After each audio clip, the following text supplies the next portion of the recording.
Hey there, and welcome to His Time 365. I'm so glad you're here for day 7 of our 365-day journey through the Bible. Today, we'll look at Genesis 21 through 23, and I'll walk you through what happens, what it means, and why it matters. I'll share a summary and some insights to help you see the big picture and connect with the heart of the Scripture. During your quiet time, I encourage you to read today's lesson in a Bible translation that speaks to you best. Now grab a quiet moment, take a deep breath, and let's spend a few minutes giving God His time.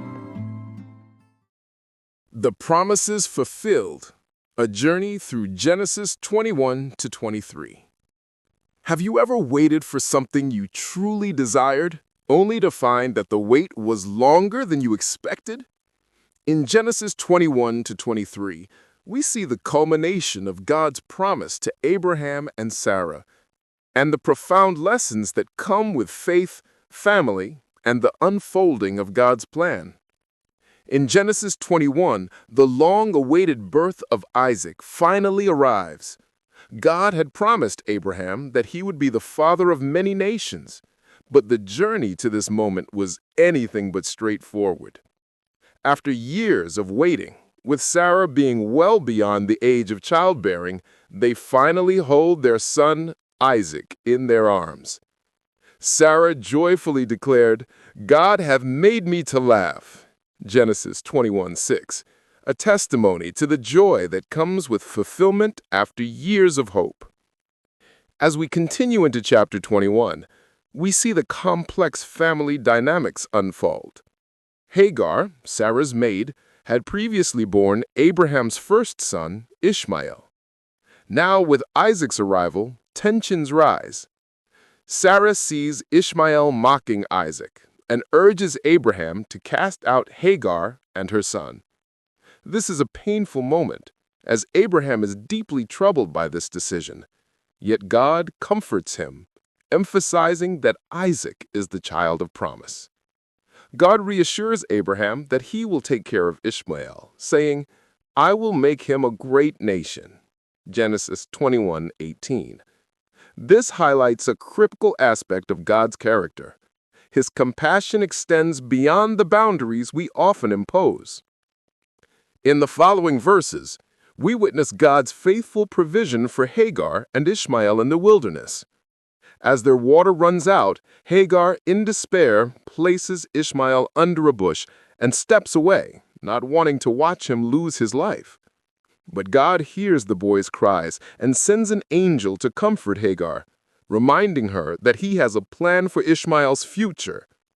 This moment paints a vivid picture of hope, even in the direst circumstances, showing us that God is always listening, even when we feel utterly alone. Moving into Genesis 22, we encounter one of the most gripping narratives in the Bible, the binding of Isaac. God tests Abraham by asking him to sacrifice his beloved son. Imagine the turmoil in Abraham's heart. This was a man who had waited decades for this child. Yet, without hesitation, he obeys. This act of faith is profound. Abraham takes Isaac to Mount Moriah, preparing to fulfill God's command. As they ascend, Isaac innocently questions, "Where is the lamb for a burnt offering?" Abraham's response, "God will provide himself a lamb," echoes through generations, pointing to the ultimate sacrifice. As Abraham prepares to carry out the sacrifice, an angel of the Lord intervenes at the last moment, stopping him and providing a ram caught in the thicket. This moment not only highlights the importance of obedience, but also illustrates God's provision and grace. Just as Abraham lifted his knife, God intervened, showing us that our faithfulness can lead to unexpected blessings. In chapter 23, we face another poignant moment, the loss of Sarah. Abraham mourns her deeply, reflecting the love and bond they shared through their years together. He seeks to secure a burial place for her, which is significant as it marks the first piece of the promised land that Abraham formally claims. He negotiates with the Hittites for the cave of Machpelah, demonstrating integrity and respect in his dealings. His insistence on paying for the burial site emphasizes the importance of honoring those we love, even in loss, and establishes Abraham's roots in the land promised to him. Through these chapters, we see themes of waiting, faith, provision, and love interwoven.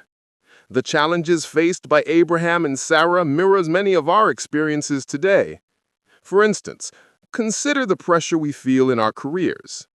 Just as Abraham waited for God's promise, we often find ourselves in seasons of waiting for promotions or opportunities. During these times, it's essential to trust that our efforts and patience will bear fruit in due time.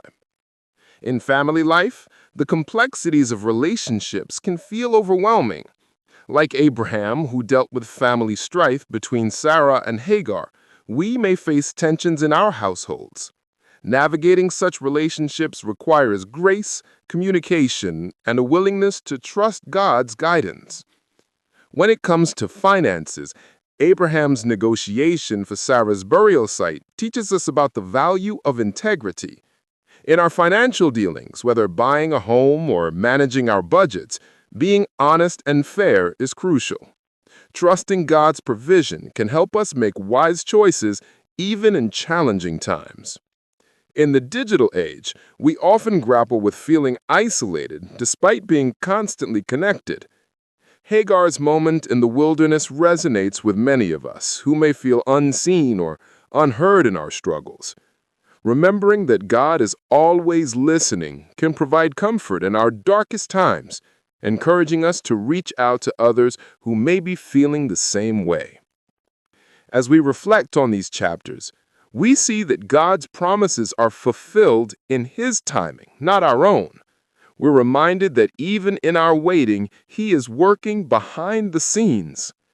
The takeaway from this journey through Genesis 21 to 23 is that God's faithfulness in our lives is unwavering, and His plans for us are always good, even when we cannot see them. How can we cultivate patience in our lives when waiting for God's promises? In what ways can we show grace and understanding in our family dynamics?